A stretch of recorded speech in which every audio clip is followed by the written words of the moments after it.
छह सीटें जो हैं मध्य प्रदेश की हैं, एक सीट छत्तीसगढ़ की है, छत्तीसगढ़ की बस्तर सीट है। और बस्तर लोकसभा सीट की अगर बात कर ली जाए तो यहां से कांग्रेस की तरफ से प्रत्याशी बदला गया है, तो बीजेपी की तरफ से भी पुराने प्रत्याशी को बदल दिया है। दोनों नए प्रत्याशी हैं और बड़ी सीट है। इन 7 सीटों का अगर हिसाब किताब लगा लिया जाए, मध्य प्रदेश और छत्तीसगढ़ की 7 सीटों का हिसाब लगा लें तो इनमें से 7 में से 2 सीटें पिछली बार कांग्रेस के खाते में थी। कौन कौन सी? एक बस्तर सीट थी और दूसरी छिंदवाड़ा सीट थी। छिंदवाड़ा वीवीआईपी सीट है और इस वीवीआईपी सीट पर कितना जोर बीजेपी ने लगाया है यह आपने बीते दिनों देखा है। लेकिन अब मतदाता की बारी है तो मतदाता अपने मताधिकार का प्रयोग भी कर रहे हैं। छिंदवाड़ा की अगर बात कर ली जाए तो छिंदवाड़ा में बीती बार 2019 में जो वोटिंग परसेंटेज रहा वो करीब 82 के आसपास था और बहुत अच्छा वोटिंग परसेंटेज था। लेकिन क्या इससे छिंदवाड़ा के लोग अब इसे क्रॉस कर जाएंगे? क्या इससे बढ़ चढ़कर मतदान करेंगे? अगर बस्तर सीट की बात कर ली जाए तो 70% से ज्यादा वोटिंग परसेंटेज था। तो ऐसे में देखना होगा कि क्या इस बार बस्तर सीट पर इससे भी ज्यादा वोटिंग परसेंटेज देखने को मिलता है। लेकिन 1 बजे तक के जो आंकड़े सामने आए हैं उसमें अगर बस्तर के अलग अलग क्षेत्रों की बात कर ली जाए, अलग अलग विधानसभा क्षेत्रों की बात कर ली जाए तो बीजापुर या कोंटा की अगर बात करें तो वहां पर वोटिंग परसेंटेज अभी कम देखने को मिल रहा है। हो सकता है कि थोड़ा सा अभी सूरज की गर्मी ज्यादा है तो ऐसे में थोड़ा सा जो है जब टेम्परेचर कम होगा तब शायद लोग जो हैं वो वोट करने के लिए निकले। लेकिन हेलीकॉप्टर आ रहा है अभी तो, और यह हेलीकॉप्टर जो आप देख रहे हैं ये MI-17 है। अब MI-17 का जिक्र क्यों कर रहे हैं? MI-17 का जिक्र इसलिए कर रहे हैं क्योंकि इन्हीं हेलीकॉप्टर से छत्तीसगढ़ के सुदूर और नक्सल प्रभावित बेल्ट में मतदान दलों को रवाना किया है और वहां से क्या क्या जानकारियां आ रही है। हेलीकॉप्टर वहीं से उड़ान भर के आ रहा है। वैसे मंडला की अगर बात कर ली जाए, मंडला में 49.68% वोटिंग परसेंटेज अभी तक दर्ज किया गया है। जो आंकड़े आए उस वक्त की हम बात कर रहे हैं, हो सकता है कि इसके बाद बढ़ जाए, कुछ ही देर में बढ़ जाए। सीधी की अगर बात कर ली जाए तो सीधी, आपको पता है सीधी की किसकी फेमस है? सीधी जो है कहा जाता है कि बीरबल का जन्म हुआ था सीधी में, तो सीधी का वोटिंग परसेंटेज भी अच्छा है। कहाँ कितने वोटर हैं और वोटिंग परसेंटेज, पुरुष वोटर, महिला वोटर्स की संख्या तो आपको बता ही रहे हैं। शहडोल की अगर बात कर ली जाए तो सबसे बड़े लड़ैया या चुनाव के बड़े मुद्दे या आमने सामने कौन है, ये सारी चीजें चुनाव के बड़े मुद्दे। मोदी की गारंटी, राम मंदिर की बात कही जा रही है, धारा 370, विकसित भारत न्याय पत्र, इलेक्टोरल बॉन्ड भी एक मुद्दा है, राष्ट्रवाद की भी बात यहां पर करते हुए नजर आए। इस बीच तस्वीरें जो आपको दिखा रहे हैं, देखिए ढोल नगाड़ों के साथ ये क्या हो रहा है। ये अब आप कहेंगे कि भाई बारात क्यों नहीं दिखाने लगे? बारात नहीं, दरअसल ये है दूल्हे राजा और दूल्हे राजा जो हैं वो वोट करने के लिए निकले हैं। तो इस अंदाज में निकले हैं तो स्वाभाविक है ये चर्चा में तो आएंगे। बिल्कुल, और तमाम ऐसे वोटर्स जो अलग अलग शहरों में जा रहे हैं और अभी भी वोट डाल रहे हैं। पहले चरण का मतदान अब तक कितने प्रतिशत मतदान हुआ ये भी हम आपको दिखा रहे थे। भूपेंद्र गुप्ता कांग्रेस के प्रवक्ता हमारे साथ जुड़े हुए हैं और साथ ही पुनीत भी मेरे सहयोगी लगातार जुड़े हुए हैं जो आपको जानकारी दे रहे हैं कि अब तक कितने प्रतिशत मतदान हुआ है। भूपेंद्र जी, छिंदवाड़ा का जो वोट प्रतिशत है उसे देखकर आपको क्या लग रहा है? नहीं, अनुकूल है और लगभग जो है 50% के आसपास जो है मतदान क्रॉस कर रहा है। तो वो अभी पूरा समय होते होते तक देखिएगा आपकी 65 से 70% तक पोलिंग जाएगी।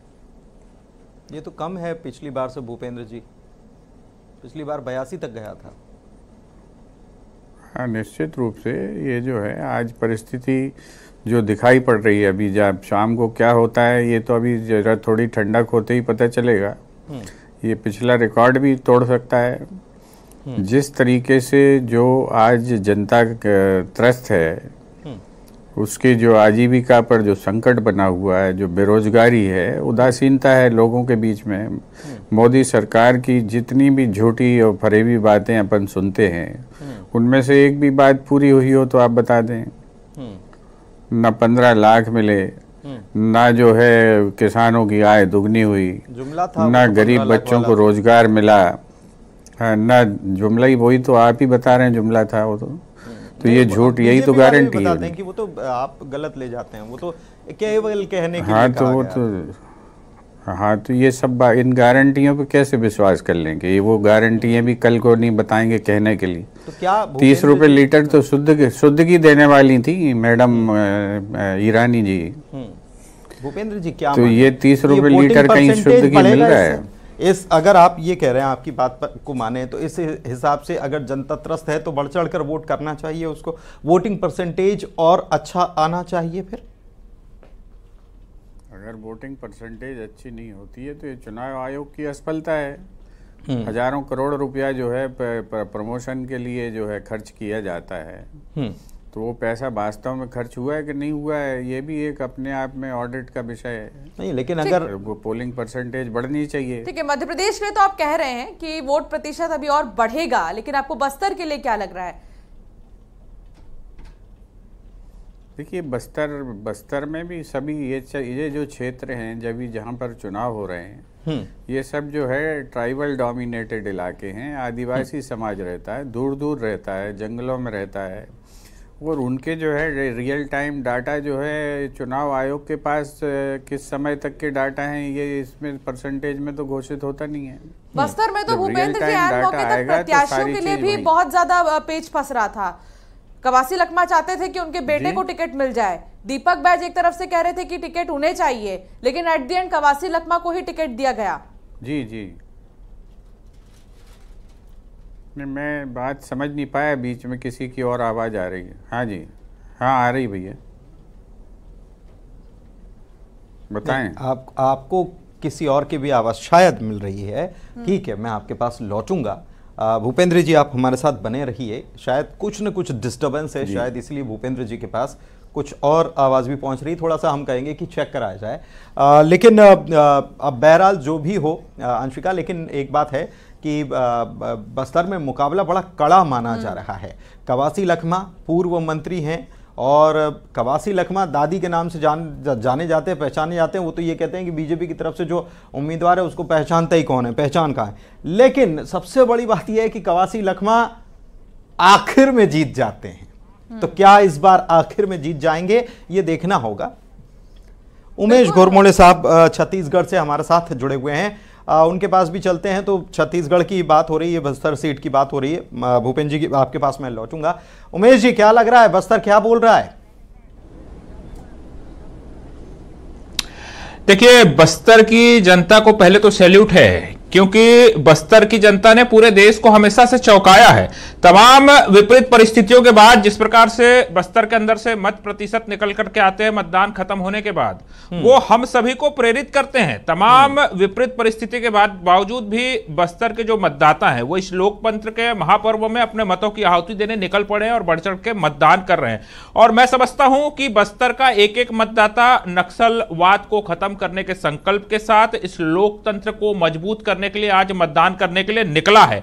और निश्चित तौर पे अभी मैं मध्य प्रदेश से कांग्रेस के प्रवक्ता को भी सुन रहा था कि गारंटी, मोदी जी की गारंटी, और उस पर वो टिप्पणी कर रहे थे। दरअसल यही बात कांग्रेस के नेताओं को समझ में नहीं आती है। यह विषय है विश्वास का, और हमने देश की जनता का, मध्य प्रदेश की जनता का, छत्तीसगढ़ की जनता का विश्वास जीतने का काम किया है। और आज जनता को पता है कि मोदी जी की गारंटी अर्थात गारंटी के पूरी होने की गारंटी है। और यदि इतना ही ये जनता को नहीं, ये बीजेपी बता रही है। नहीं, सुनिए उमेश जी, ये बीजेपी बता रही है जनता को, ठीक है, जनता को नहीं पता है, बीजेपी बता रही है। एक बात, दूसरी बात, आप सैल्यूट कर रहे हैं, बहुत अच्छी बात है, लोकतंत्र को मजबूत किया जा रहा है, बहुत अच्छी बात है, सैल्यूट तो किया जाना चाहिए, सीख तो ली जानी चाहिए। लेकिन सीख किस लिए कि सुदूर नक्सल प्रभावित इलाका अब भी मतदान दल जो है वो कई किलोमीटर चलकर जाता है, अब भी इतनी सुरक्षा बल लगाने पड़ते हैं। तो ये क्यों है, ये किसकी जिम्मेदारी है, कौन कौन इसके लिए जिम्मेदार है? सैल्यूट करने भर से काम नहीं चलता सर। वो जो मैसेज पहुंचाते हैं कि हाँ उन्होंने वोटिंग की है, बहुत अच्छी बात है, बहुत अच्छा वोटिंग परसेंटेज दिखाया, शहर के लोग नहीं निकलते, आदिवासी क्षेत्रों के लोग निकल जाते हैं, फिर मिल क्या रहा है वहां? जो आपको राजनीतिक दलों को जो सीख और सैल्यूट आप जो करते हैं, उसके बाद वहां क्या होता है, ये बताइए। जवाब ले लीजिए सर, जवाब ले लीजिए। निश्चित तौर पर इस प्रदेश के अंदर में राज्य निर्माण से लेकर के अगर मैं अब तक की बात करूं तो सबसे ज्यादा समय तक भारतीय जनता पार्टी को छत्तीसगढ़ की जनता ने, बस्तर की जनता ने आशीर्वाद देने का काम किया, इसमें कहीं कोई इनकार नहीं है। जनता हमारे साथ है और उन 15 वर्षों में बस्तर जैसे सुदूर क्षेत्रों के अंदर में विकास के काम को पहुंचाने का काम भी हमने पूरी जिम्मेदारी और जवाबदारी के साथ किया। मध्य प्रदेश के जमाने में बस्तर को अछूता छोड़ दिया गया था। जब राज्य निर्माण हुआ, हमारी सरकार आई, हमको अवसर मिला पीडीएस सिस्टम को बेहतर करने से लेकर के वहां की आशीर्वाद दे रही है। भूपेंद्र जी, उमेश जी का कहना है कि जनता आशीर्वाद दे रही है, लेकिन क्या जनता को ये कुछ दे रहे हैं? मतदान करने के लिए ट्रैक्टर पर किसी तरह नदी नाले पता नहीं कैसे कैसे पगडंडी से होते हुए गुजर रहे हैं मतदाता और वोट कर रहे हैं, लेकिन इनकी तरफ से कहा जा रहा है कि जनता आशीर्वाद दे रही है। इनकी तरफ से कुछ किया जा रहा है क्या भूपेंद्र जी? देखिए कितनी जोरदार रट के आया हमारा भाई कि एक सांस में जो है 100 झूठ बोल रहा है। अभी जो है पोलिंग बूथ से 500 मीटर दूर विस्फोट हो रहा है और ये कह रहे हैं कि हमने देश में सुरक्षा और चाक चौबंद और पूरा जो है ख़त्म कर दिया है इन्होंने। अभी नक्सलवाद अभी आज ही फटा है बम, एक सिपाही उसमें जो है घायल है। शर्म भी नहीं आती है ऐसे रटे हुए झूठ बोलने में। आप देश की जनता को क्या समझ रहे हो? इतना बेवकूफ समझ रहे हो कि उसको कुछ दिखाई नहीं पड़ रहा। मैं बताता हूँ। ये जो परिस्थितियों की बातें कर रहे हैं, आज आदिवासियों के साथ हो क्या रहा पूरे देश में?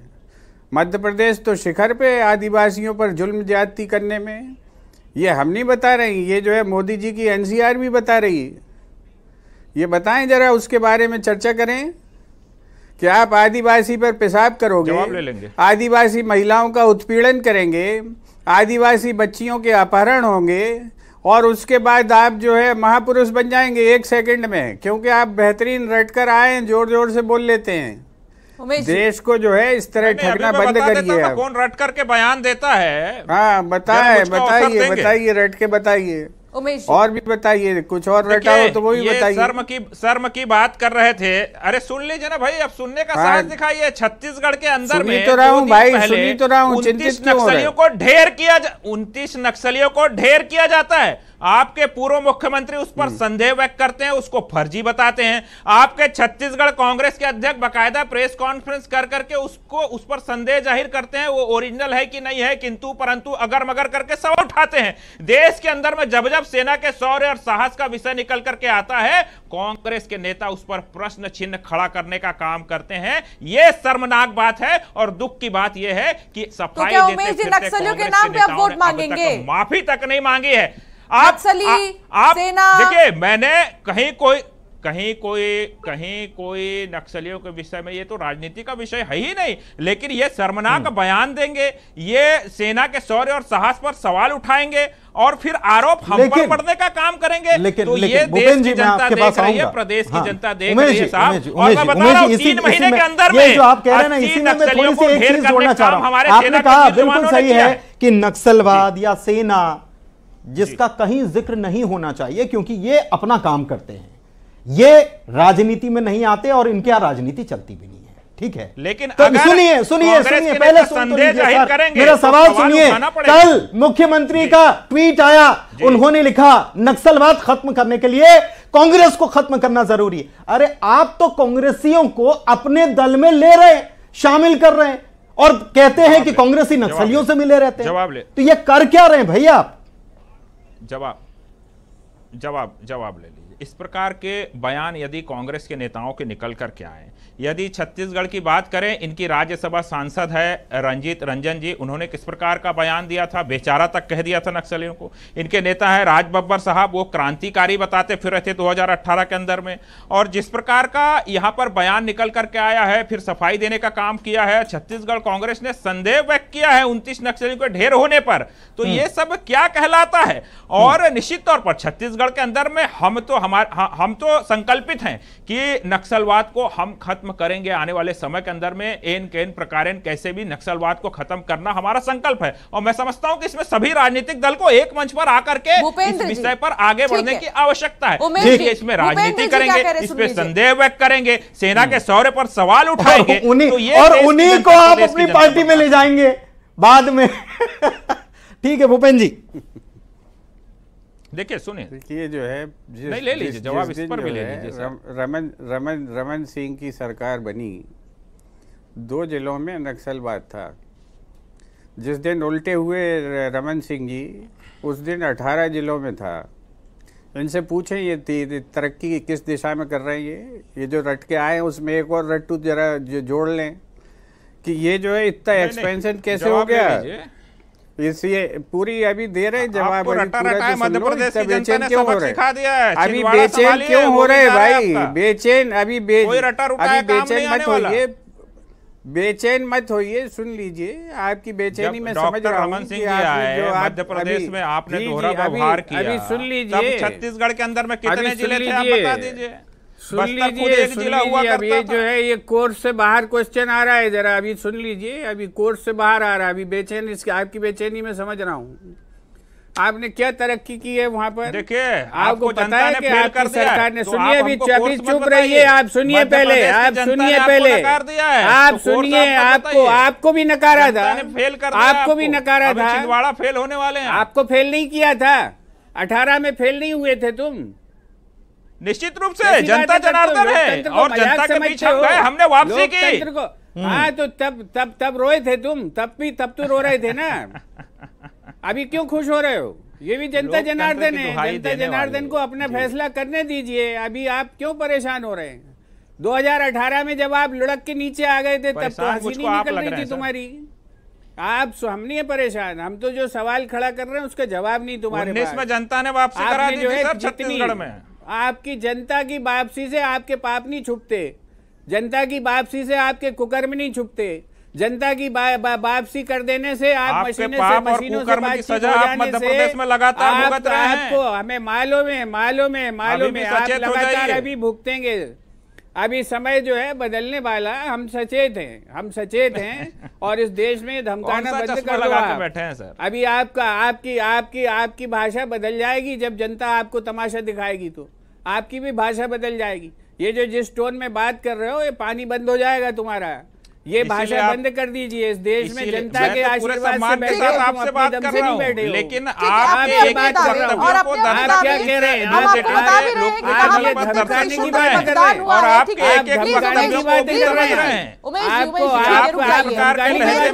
कर रहे हैं। आप चैनल पर बैठे हुए हैं, आपको शर्म आनी चाहिए। चलिए आप बताइए, आज आ रहे। अच्छा उमेश जी, भूपेंद्र जी आपको फिर से मौका देंगे, दोनों बिल्कुल पूरा मौका। भूपेंद्र जी पूरा मौका मिलेगा। एक ब्रेक का वक्त रहा, सुन तो लीजिए प्लीज, ब्रेक ले लेने दीजिए, फिर आप अपनी बात फिर से रखिएगा। लौट रहे कुछ ही देर।